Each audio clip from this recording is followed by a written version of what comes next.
வணக்கம் இனிய உறவுகளே. போன வீடியோவில் நாங்கள் மஞ்சள் அப்படின்னு ஒரு ரெண்டு பார்த்தோம்.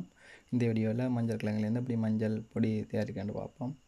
இப்போ மஞ்சள் காய்கறியில் எப்படி ஃப்ரெஷ்ஷாக வருது அதை வாங்கி கொள்ளலாம், இல்லாட்டி வீட்டு தோட்டத்தில் விளைஞ்சால் கூட அதை பாய்ச்சி கொள்ளலாம்.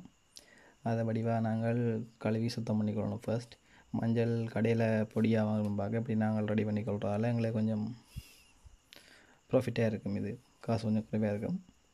ஸோ ஃபஸ்ட்டாக இதை வடிவாக தண்ணியில் அலசி கழுவி கொள்ளணும். அதில் சில மண்ணுகள் சில அழுக்குகள் இதை ஒட்டி இருக்கும், அதை வடிவாக ஃபஸ்ட்டாக கழுவி கொள்ளணும். அப்புறம் இதை கழுவிட்டு அடுத்ததாக இதை நாங்கள் ஒரு ஸ்டீமரில் ஒரு 20 நிமிஷம் நல்லா அவிக்க போகிறோம். நீங்கள் ப்ரெஷர் குக்கர்லேயும் அவிக்கலாம் 20 நிமிஷம், இல்லாட்டி நீங்கள் ஒரு தண்ணியில் நார்மலாக அவிக்கிற அவிச்சா ஒரு 30 நிமிஷம் அவிக்க வேண்டி வரும். இப்போ ஸ்டீமரில் அவிச்சோம்னு சொன்னால் எங்களுக்கு காய வைக்கிறது சுகம். இப்போ மழை காலம் வந்ததால் நம்ம ஸ்டீமரில் அவிக்கிறது நல்லா இலகுவாக காஞ்சி கொள்ளும். 20 நிமிஷத்துக்கு பிறகு அதை நாங்கள் அவிஞ்சிட்டோண்டு செக் பண்ணி பார்க்கணும். இப்போ குத்தி பார்க்கலாம், இல்லாட்டில் இப்படி கையால் பிச்சு பார்க்கலாம்.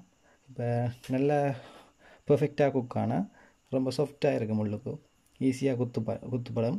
இல்லாட்டியும் உடைச்சி பார்க்க கையால் உடைச்சி பார்க்கல நல்லா சாஃப்டாக இருக்கும் உங்களுக்கு. ஸோ இப்படி சாஃப்டாக வந்தால் ஓகே, அது நல்ல பெருவமாக கணக்காக குக் ஆகிருக்குண்டு தெரிஞ்சுக்கலாம் நாங்கள். அப்புறம் இதை நாங்கள் ஒரு நிழலில் ஒரு 4-5 நாள் காய வச்சு எடுத்து மிக்சியில் போட்டு அடித்தோம்னா எங்களுக்கு நல்ல மஞ்சள் பவுடர் கிடைக்கும் எங்களுக்கு. ஸோ நான் இது காய வச்சுட்டு அடுத்த வீடியோவில் அதை உங்களுக்கு அப்லோட் பண்ணுறேன். மறக்காமல் எல்லோரும் எங்கள் சேனலை சப்ஸ்கிரைப் பண்ணுங்கள், அப்படியே அந்த பெல் ஐக்கனையும் கிளிக் பண்ணிடுங்க. அப்போ தான் நான் போடுற வீடியோவில் உங்களுக்கு நோட்டிஃபிகேஷன் வரும், நீங்கள் மிஸ் பண்ணாமல் அதை பார்த்துக்கொள்ளக்கூடிய இருக்கும். தேங்க்யூ.